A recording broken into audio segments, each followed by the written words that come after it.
এক দশক আগেও সমরশক্তির বিশ্বে চীনের পদচারণা ছিল আত্মবিশ্বাসে ভরা। পশ্চিমা রপ্তানিকারকদের হটিয়ে একক সামরিক প্রযুক্তি শক্তিতে পরিণত হওয়ার উচ্চাকাঙ্ক্ষায় বেইজিং তৎপর হয়েছিল আকাশ, জল ও স্থলজয়ের কৌশলে।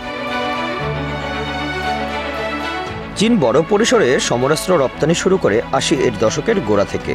তবে তার সূচনা আরও আগে। ৮০-এর দশকে চীন অস্ত্রশিল্পে বেসরকারীকরণ ও আধুনিকায়ন শুরু করে। ২০০০ সালের পর দেশটি বৃহৎ অস্ত্র রপ্তানিকারক দেশ হিসেবে আত্মপ্রকাশ করে। তখন থেকে চীনের লক্ষ্য ছিল পশ্চিমা দেশের বিকল্প হিসেবে নিজেকে উপস্থাপন করা, সাশ্রয়ী কিন্তু কার্যকরী। এটাই ছিল তাদের মূল স্লোগান। ২০১৭ থেকে ২০২১ সময়কালে চীন ছিল বিশ্বের চতুর্থ বৃহৎ অস্ত্র রপ্তানিকারক দেশ।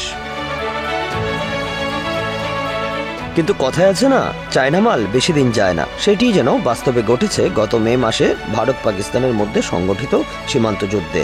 এক যুদ্ধ চীনের অস্ত্র বাণিজ্য মাটির সঙ্গে মিশিয়ে দিয়েছে। যদিও যুদ্ধ ছিল ভারত ও পাকিস্তানের মধ্যে, বাস্তবিক অর্থে এটি ছিল পশ্চিমা সামরিক প্রযুক্তি ও চীনা প্রযুক্তির মুখোমুখি সংঘর্ষ। এই যুদ্ধে পাকিস্তান ছিল চীনের সমরাস্ত্র প্রযুক্তির সবচেয়ে বড় আমদানিকারক, কিন্তু যুদ্ধের সময় দেখা গেল এই সহায়তায়ও পাকিস্তান রক্ষা পায়নি। চীনের বহুল প্রচারিত HQ-9 আকাশ প্রতিরক্ষা ব্যবস্থা ভারতের মিসাইল থামাতে ব্যর্থ হয়। ভারতের হামলায় পাকিস্তানের নূর খান এয়ারবেস সহ ৯টি লক্ষ্যবস্তু গুড়িয়ে যায়। HQ-9 সিস্টেমকে একসময় পেট্রিয়ট কিংবা রাশিয়ান S-400 এর সমকক্ষ মনে করা হতো, কিন্তু বাস্তব যুদ্ধে তার অকার্যকারিতা চীনের প্রযুক্তিগত দুর্বলতাকে উন্মোচন করে দেয়। এছাড়াও FM-90 ভূমি থেকে আকাশে নিক্ষেপযোগ্য মিসাইল সিস্টেম ও রাডার সেন্সরের অকার্যকরতা স্পষ্ট হয়। পাকিস্তানের F-22P যুদ্ধজাহাজও শক্তি ধরে রাখতে ব্যর্থ হয় যুদ্ধের মধ্যভাগেই।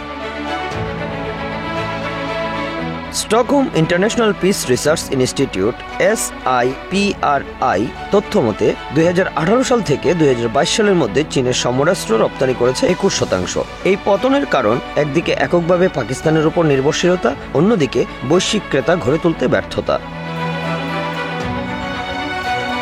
ব্রিটিশ গণমাধ্যম দ্য ডেইলি মিরর এই ব্যর্থতাকে উল্লেখ করে চীনের সমরশক্তি বিকাশের উচ্চাকাঙ্ক্ষার এক বড় ধাক্কা হিসেবে দেখছে। একই চিত্র চীনের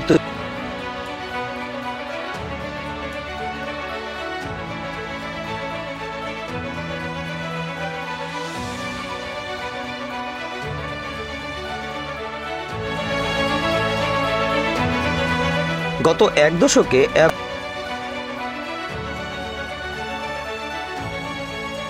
যেসব দেশ একসময় চীনা বিমান বেছে নিয়েছিল, আর সেই সমাধান হয়ে দাঁড়িয়েছে প্রাণঘাতী বোঝা হিসাবে। চীনের সামরিক প্রযুক্তির অর্থনৈতিকভাবেও অনেক বড়। বিশ্ববাজারে ক্রেতার আস্থা হারিয়ে ফেলেছে বেইজিং, এমনকি আফ্রিকা ও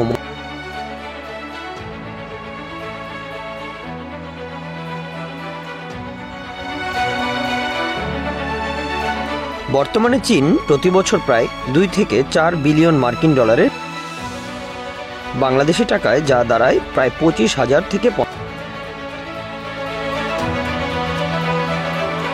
চীনের প্রধান